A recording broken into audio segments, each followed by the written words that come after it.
तो चलिए, यानी रक्सौल विधानसभा 2025 के ऊपर यह चर्चा होने वाला है। ठीक है, जैसे आप लोग गांव समाज में देख रहे होंगे कि बहुत लोग बहुत किस्म का बात बोलता है। अभी 2025 में चल रहा है जहां पे जॉन सुराज, भुवन पटेल, श्याम बिहारी प्रसाद जो कांग्रेस से, ठीक है, कांग्रेस के खाता में, क्योंकि गठबंधन में दोनों है, और बीजेपी से प्रमोद सिन्हा। ठीक है, अब देखते हैं कि 2025 में ताज श्याम बिहारी के सर पर चढ़ता है या भुवन पटेल के या प्रमोद सिन्हा के। तो सबसे पहले जानने से पहले आते हैं पूछा हिस्ट्री को समझने का प्रयास करते हैं, इसके इतिहास को समझते हैं, तब जाकर समझ आएगा कि यह क्या है। बहुत लोग का कहना है कि बीजेपी का गढ़ है। गढ़ किसी का नहीं होता है, दबदबा होना चाहिए, अंदर से जुनून होना चाहिए। सरकार उसी का बनता है कि जैसे आपको जितने भी जनता को आप जितना ज्यादा मैनिपुलेट कर सकते हैं, जितना ज्यादा उसे होशियारी से बतवा सकते हैं, बात कर सकते हैं, समझ सकते हैं, एकदम आपका सरकार निश्चित तौर पर बन जाएगा, विधायक बन जाइएगा। ठीक है, तो सबसे पहले शुरुआत करते हैं, कुछ नजर डालते हैं 2025 से पहले का कि क्या क्या समीकरण रहा है 2025 के पहले। तो चलिए शुरुआत करते हैं।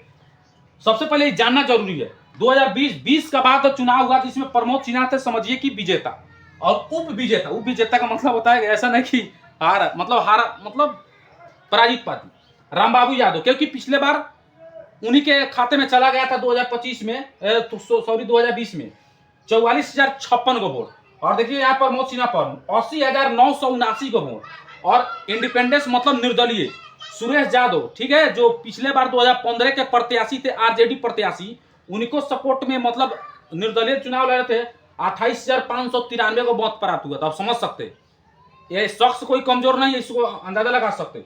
आते हैं 2015 का समझने का प्रयास कर। 2015 में क्या होता है कि नीतीश और लालू दोनों गठबंधन, ठीक है, और दोनों गठबंधन होने के बाद अभी समझते, अभी 2025 अलग बात है, वो आएगा दूसरा का टॉपिक में हम तो बात कर लेंगे। ठीक है, अजय सिंह, ठीक है, क्योंकि अजय सिंह इस बार तो 2020 में टिकट नहीं मिला उनको, प्रमोद सिन्हा 2015 में अजय सिंह के 64,731 वोट, लगातार 5 बार से बीजेपी मतलब विधायक यहाँ पे रक्सौल में।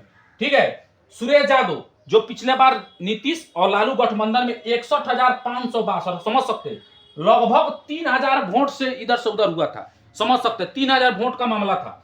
और उसी समय श्याम बिहारी प्रसाद जी लड़े थे निर्दलीय, किस लिए, क्योंकि वहां नरकटिया से उनका टिकट मिला था, इसलिए टिकट कट गया था, क्योंकि वहां पे आरजेडी और जेडीयू दोनों एक साथ गठबंधन होने के बाद वहां पे शमीम अहमद को टिकट दे दिया गया।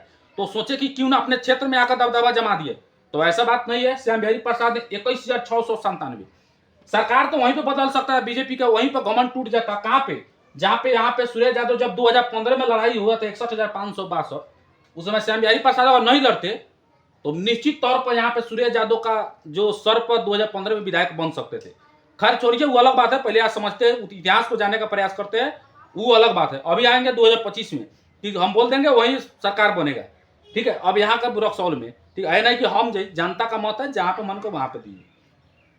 2010 आता है, 2010 में, 2010 का इतिहास को समझते हैं। 2010 में अजय सिंह को 48,686 को वोट, ठीक है, और एलजेपी वही रामविलास पासवान की जो पार्टी 38,569 को सीट प्राप्त हुआ। ठीक है, सॉरी सीट नहीं, मतलब इतना वोट प्राप्त हुआ 2010 में, अजय सिंह विजयी हो।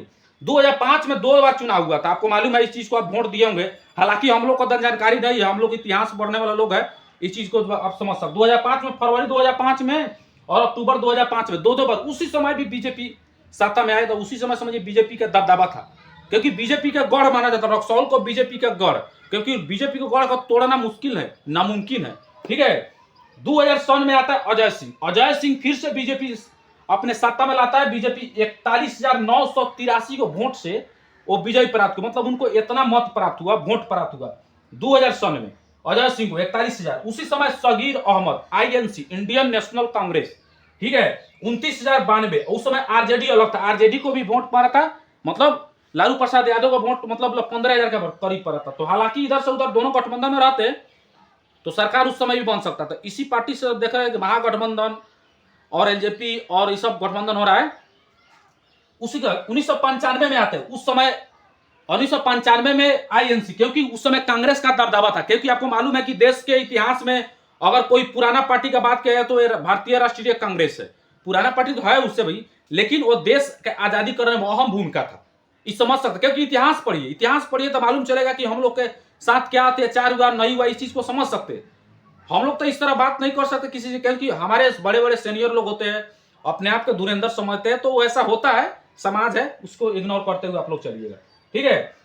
1995 में राजनंदन राय, ठीक है, जो विधायक बने थे रक्सौल से, समझिए कि 24,295 को, उस समय बीजेपी से टिकट मिला था अजय सिंह को, 16,815 को मत प्राप्त किए, मतलब 16,000 वोट 1995, 16,000 वोट से। अरे दिन पर दिन वोटर लिस्ट में नाम जुड़ता जा रहा है, तो बढ़ेगा नहीं।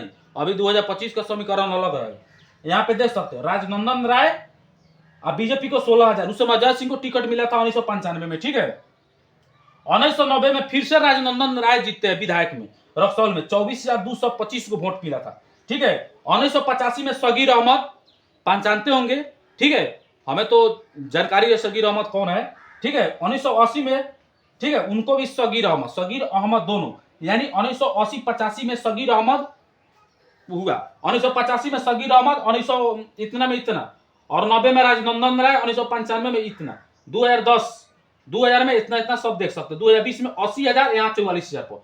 समीकरण यहाँ है 2025 को समझना, तो 2025 को समझने के लिए वीडियो को इससे पहले इस वीडियो को देखिए कि कौन सा किस साल में क्या क्या वोट का प्रक्रिया क्या क्या चला, तब हम 2025 को नेक्स्ट वैकेंसी में आ रहे हैं वीडियो लेकर कि कौन किसके सर पर ताज चढ़ने वाला है, ठीक है। जय हिंद।